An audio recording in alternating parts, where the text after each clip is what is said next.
Hello, this is Horror Chatter, and today I want to talk about Charlie Kirk. I haven't said anything about it because I've just been evaluating and looking and seeing what other people are saying about it. But I found a video that I want you to listen to, and we'll come back and we'll talk about it, okay?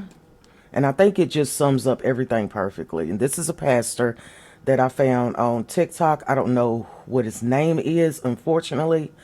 Pastor Howard John Wesley is what I'm saying. So I want you to hear him and see and hear what he's saying. And by the way, he is a white man, okay? I wanted to get a white perspective of this. Know that much about Charlie Kirk before, and so I did begin to get into what he taught. And I just have to tell you that everything I read opposed my understanding of Jesus' teaching. And I want to say that, my understanding of Jesus' teaching. I'm not saying we can't have a discussion about that. I would encourage that. But the way I'm understanding what Jesus taught and what Charlie Kirk was teaching seemed to be in juxtaposition. Here's just some examples. He said this: black women do not have the processing power to be taken seriously. You have to steal a white person's slot. He said, I can't stand the word empathy. I think empathy is a made-up New Age term and does a lot of damage. He said, we made a huge mistake when we passed the Civil Rights Act of the 1960s. Martin Luther King was awful. He's not a good person. He said, if I see a black pilot, I'm going to be like, boy, I hope he's qualified.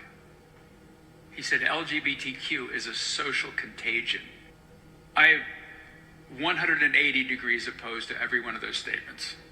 And I think Jesus would be too, but I'm not equating my consciousness by any means with that of Jesus. But just my understanding of Jesus' teaching, where the kingdom and the reign of God is about including everyone, not judging everyone, reaching out to the most vulnerable, not judging them, not putting them down, right? Not diminishing the image of God by treating other human beings as objects. I'm sorry. And you see, this is not confined nor originating with Charlie Kirk. And God bless his family and friends and all those who are mourning him. But his words, in some ways, may end up being elevated more because of the recent event. And even his followers are saying that. Now, I want you to understand that the most important part of this was actually the end of it, where he said that it's going to lead to bigger and more things, right? So I get up yesterday morning, and there's a story about a 21-year-old student named Trey Reed. Let's say that correctly. From Grenada, Mississippi, was found hanging from a tree that morning at the campus of Delta State University. And here's the thing, this is what I'm really upset about, is they're saying that he did it to himself, but both of his legs were broke. And it's just something in me that's thinking that Charlie Kirk's situation has something to do with this. Okay? And you see, we want to feel bad for Charlie Kirk and his family, but does anyone feel bad for the 21-year-old student named Trey Reed from Mississippi, whose dreams and whose hopes and whose, school is gone? Where he wanted to be somebody? Who was going to college, doing the right thing, gets killed because a racist died. And I hate to say that, and I hate to think that, but I think that, and I believe that.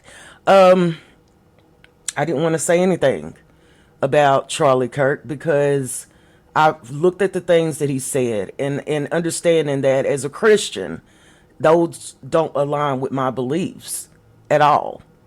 I love everybody. I don't care what skin color you are. I don't care what race you are. I don't care where you come from. I don't care if you're gay. I don't care if you're straight. I don't care. Because I believe you love people as you love God and Jesus. This was not a man that believed any of that. And to see that, people are in the entertainment industry mourning him like he might be Martin Luther King and referring to him as Martin Luther King is hysterical in my mind, because Martin Luther King stood for equality, for bringing people together, for uplifting black people, for doing great in this world. And then you got Charlie Kirk, who believed the opposite of that. And it's just a telltale sign of where this United States is heading. It's sad. And this is a moment where I think people need to look in the mirror and evaluate who they are as a person. Seriously. Okay?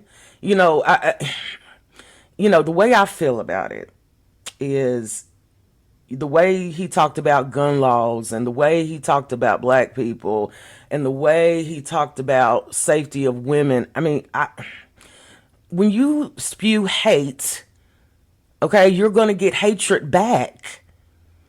It's the law of gravity in this world. Okay. And I want to say something else too, because this is also important. Trump decided instead of going to a vigil for Charlie Kirk, he went and played golf.